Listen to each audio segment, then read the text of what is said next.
Hello guys, നമ്മൾ night drive ആണേ, ശംഖുമുഖത്താണ് പോകുന്നത്. രാത്രി ഒരു 10 മണിയായി കാണും. ഇപ്പോൾ നമ്മൾ അമ്മയുടെ ഫ്രണ്ടാണ് ഞങ്ങളെ വിളിച്ചത്, നമുക്ക് രാത്രി ഒന്ന് ശംഖുമുഖത്ത് പോയാലോ എന്ന്. ഇപ്പം കടലെത്തി കേട്ടോ.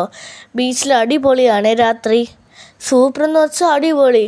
ആ ദൂരെയാണെങ്കിലോ കപ്പൽ വരുന്നത് നമുക്ക് നന്നായിട്ട് കാണാൻ പറ്റും, കുഞ്ഞു കുഞ്ഞു നക്ഷത്രങ്ങളെ പോലെ.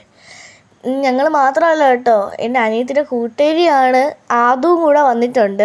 അവളുടെ അമ്മയും അച്ഛനും ഒക്കെ വന്നിട്ടുണ്ട് കേട്ടോ. നല്ല അടിപൊളിയാണ് വൈബൊക്കെ. തിരമാല ഇങ്ങനെ അടിച്ചു വരുന്ന കാണാൻ സൂപ്പറാണ് കേട്ടോ, വല്ലാത്തൊരു വൈബ്.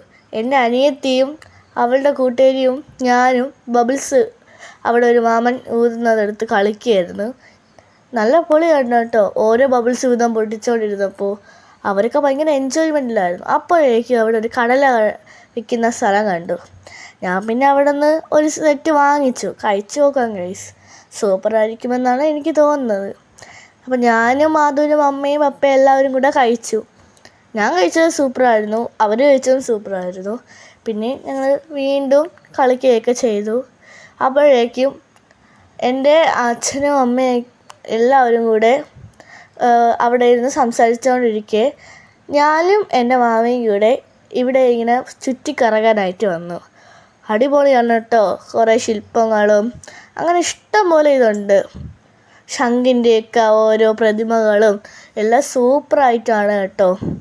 ഹെലികോപ്റ്ററിൻ്റെ ഒരു ഒരു മോഡൽ അവിടെ ഉണ്ട്. ആദ്യമായിട്ടാണ് അങ്ങനെ ഒരു മോഡൽ തന്നെ ഞാൻ കാണുന്നത് ഇവിടെ ശംഖുമുഖത്ത് വന്നിട്ട് പോലും.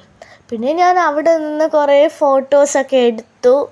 അതൊക്കെ പൊളിയായിരുന്നു കേട്ടോ. ആദ്യമായിട്ട് ഹെലികോപ്റ്ററിൻ്റെ മുന്നിൽ വന്നപ്പോൾ പെട്ടെന്നൊരു എക്സൈറ്റ്മെൻറ്റ് അതെന്നെ വീട്ടിൽ ഇതുവരെ മാറിയിട്ടില്ല കേട്ടോ.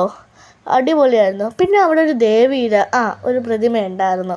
ഞാൻ അവിടെ നിന്ന് കുറച്ച് ഫോട്ടോസും എടുത്തു, ഇതുപോലെ വീഡിയോസും എടുത്തു. പിന്നെ അങ്ങോട്ട് നടന്നങ്ങ് പോയി. പിന്നെ അവിടെ കുറേ പ്രതിമകൾ കണ്ടു, കുറേ കടകൾ കണ്ടു. ഇഷ്ടംപോലെ കഥകളും ഉണ്ട്, ഇഷ്ടംപോലെ സാധനങ്ങളും ഉണ്ട്. പൊളിയാണ് കേട്ടോ. പിന്നെ നമ്മൾ തിരിച്ചു പോകാൻ നേരത്ത് ഈ ഒരു ക്ഷേത്രത്തിലും കൂടെ കയറിയില്ല, അതിന് മുന്നിൽ നിന്നും കൂടെ ആ ഗേറ്റിൻ്റെ ഫ്രണ്ടിൽ നിന്നും കൂടെ കുറച്ച് ഫോട്ടോസൊക്കെ എടുത്തു. ഇത്രയേ ഉള്ളൂ ഗായ്സ്. Bye bye.